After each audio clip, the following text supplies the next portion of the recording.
आजा बेटा, उठ जा, स्कूल का वक्त हो गया है ना। मौसी थोड़ी देर और सोने दो ना। उठ जा वरना देर हो जाएगी।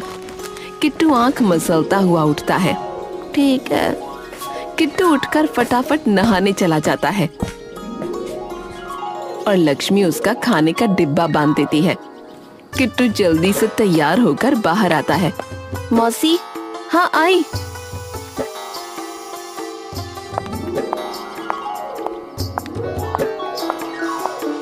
लक्ष्मी किट्टू के सामने दूध लाकर रख देती है।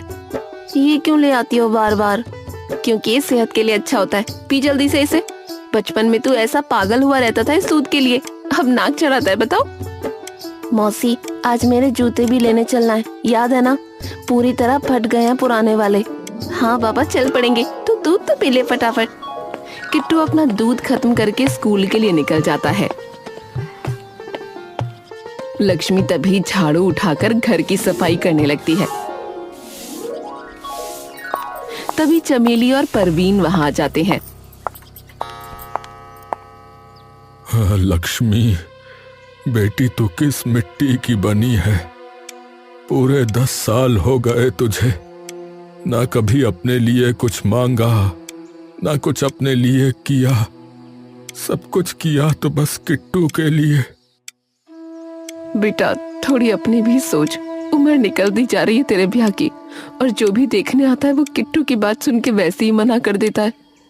माँ, किट्टू भले ही मुझे मौसी बुलाता हो, पर मैं उसकी माँ हूँ और मेरे लिए किट्टू से बढ़कर कुछ नहीं है और ना कुछ होगा, चाहे कुछ भी हो जाए। परवीन और चमेली चुपचाप वहाँ खड़े लक्ष्मी की ओर देखते रहते हैं।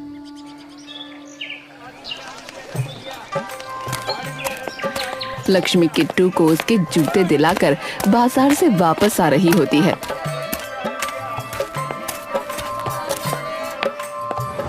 अरे ये तो वही है ना, चमेली की छोटी छोरी। हाँ, लगता है अभी तक ना हुआ इसका ब्याह। बताओ, घर वालों को भी शर्म ना आती, इतनी बड़ी कुंवारी लड़की घर पे बिठा रखी है। वहीं दूसरी ओर खड़े कुछ मर्द भी उस पर ताने कसने लगते हैं। अरे ऊपर से बिन ब्याह के ये छोरा भी पाल रखा है अपनी बहन का। हाँ, सही बात है, ऐसी से करेगा भी कौन शादी भला। लक्ष्मी तुरंत किट्टू को लेकर वहां से सीधा घर आ जाती है।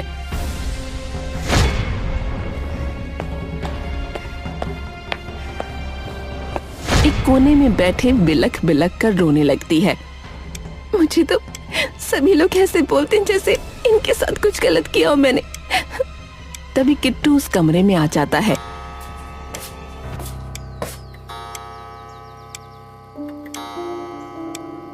क्या हुआ बेटा? किट्टू चुपचाप आकर लक्ष्मी के पास बैठ जाता है। मौसी, आपको बुरा लगा ना उनकी बातों का? अरे वो तो पागल है, ऐसे ही बोलते रहते हैं। मौसी, एक बात पूछूं? हाँ? क्या आप सच में परेशान हो मेरी वजह से? ये क्या बोल रहा है किट्टू? मौसी, मैं वादा करता हूँ मैं आपको कभी परेशान नहीं करूँगा, बस आप मुझे छोड़ के मत जाना कभी। लक्ष्मी की आंखों से गुच्छों में आंसू फूट पड़ते हैं और लक्ष्मी किट्टू को अपने सीने से चिपका लेती है। कभी नहीं जाऊंगी तुझे छोड़ के, कभी नहीं। कई सालों बाद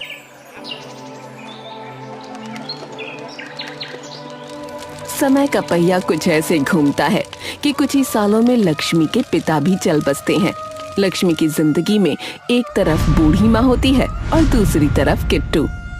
माँ, पापा, नाना जी, आज बहुत बड़ा दिन है मेरे लिए। आज परीक्षा है मेरी, और अगर मैं इसमें सफल हो गया तो हम सबकी जिंदगी संवर जाएगी। मेरी, मौसी की और नानी की और दादा दादी की भी। तो अपना आशीर्वाद बनाए रखना। तभी पीछे से लक्ष्मी भी आ जाती है। चल जल्दी कर किट्टू, देर हो रही है। किट्टू फटाफट से अपना बैग उठाता है और जाकर अपनी नानी के पैर छू लेता है। आयुष्मान भवः। किट्टू फिर जाकर लक्ष्मी के पैर छूता है। भगवान तुझे सारी सफलता दे। चिंता मत करो मौसी, अब तो थानेदार बनकर ही आऊंगा। ठीक है। अरे, आपकी खांसी नहीं रुक रही है, आप डॉक्टर के पास क्यों नहीं जा रही हैं? अरे मैं चली जाऊंगी, तू मेरी चिंता मत कर, तू जा जल्दी। किट्टू तभी बाहर निकल जाता है। और लक्ष्मी जोर जोर से मुंह पर हाथ रखकर खांसने लगती है। तभी चमेली वहां आती है और लक्ष्मी का हाथ पकड़कर देखती है जिस पर खून लगा होता है। बता क्यों नहीं देती तू उसे? माँ, अगर उसे पता लगा कि मुझे ये बीमारी है तो सब छोड़ छाड़ कर मेरे पास बैठ जाएगा। अरे तो तू यूं ही मरती रहेगी क्या? इलाज के सारे पैसे तूने उसकी पढ़ाई पर लगा दिए। उसका सपना था माँ हमेशा से थानेदार बनने का। हमेशा कहता था मौसी, मैं जब थानेदार बनूंगा तब तुम्हें कोई कुछ नहीं कहेगा। तो अगर उसकी कामयाबी की कीमत मेरी जान है तो वही सही। चमेली हमेशा की तरह अपनी बेटी की हिम्मत देखकर चुपचाप खड़ी रही। कुछ दिनों में किट्टू की परीक्षा का परिणाम भी आ जाता है।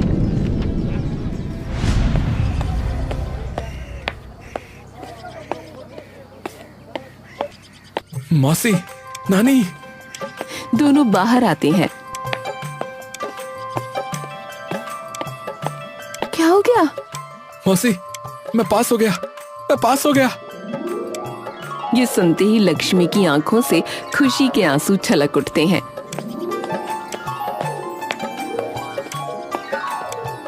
शाबाश, शाबाश। तो मतलब तू बन गया इंस्पेक्टर?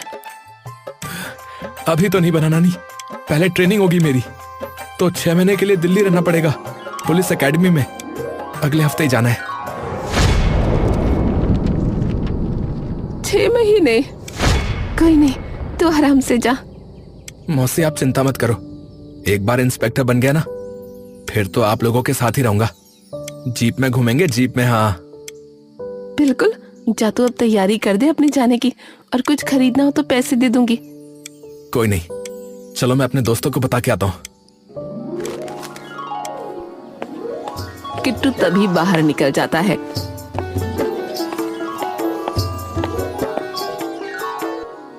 बेटी मर जाएगी तू, बता देना उसे। नहीं माँ, अगर उसे पता लगा तो वो बिल्कुल भी नहीं जाएगा मुझे छोड़ के। आपको पता है ना, इसका इलाज सरकारी अस्पताल में भी तो करवा सकते हैं। भगवान ने कितना बड़ा दिल दिया है तुझे, ऐसा कि अपने बारे में एक बार भी नहीं सोचती। किट्टू अगले हफ्ते ही दिल्ली के लिए निकल जाता है और वहीं दूसरी ओर लक्ष्मी भी सरकारी अस्पताल में अपना इलाज कराने चली जाती है। देखिए, खून में इन्फेक्शन बहुत ज्यादा बढ़ चुका है। अगर हम अब ऑपरेशन भी करेंगे तो उसमें भी खतरा है बहुत। तो आप किसी और अस्पताल में दिखा सकती हैं, लेकिन मुझे नहीं लगता कि वो भी आपकी कोई सहायता कर पाएंगे। कितना वक्त है डॉक्टर साहब? देखिए, ज्यादा से ज्यादा 6 या 8 महीने। क्षमा कीजिएगा। हे भगवान, ये कैसी दुर्गति करी है मेरी। मुझसे मेरा सारा परिवार छिनता जा रहा है, एक एक करके सब जा रहे हैं।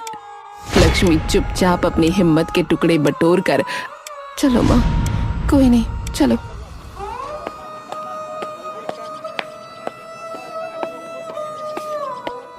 महीने यूं ही बीतते जाते हैं और लक्ष्मी की हालत बद से बदतर होती जाती है। बुला ले अब तो किट्टू को। नहीं माँ, वैसे भी वो बस कुछ हफ्तों में आने ही वाला है, और भरोसा करो मेरा, किट्टू को बिना पुलिस की वर्दी में देखे मैं कहीं नहीं जाऊंगी। तू पागल है, बिल्कुल पागल। लक्ष्मी के चेहरे पर एक फीकी सी मुस्कान आ जाती है, और जब तक किट्टू वापस घर आता है तब तक लक्ष्मी अपने अंतिम क्षणों पर पहुंच चुकी होती है। मौसी, नानी। तभी किट्टू की नजर एकदम से बिस्तर पर लेटी एकदम पतली दुबली लक्ष्मी पर पड़ती है। उसके बगल में चमेली बैठी होती है। चमेली जैसे ही किट्टू की ओर देखती है, वो अपने आप को रोक नहीं पाती और फूट फूट कर रो पड़ती है। अपनी मौसी की ऐसी हालत देखकर किट्टू एकदम से कांप जाता है।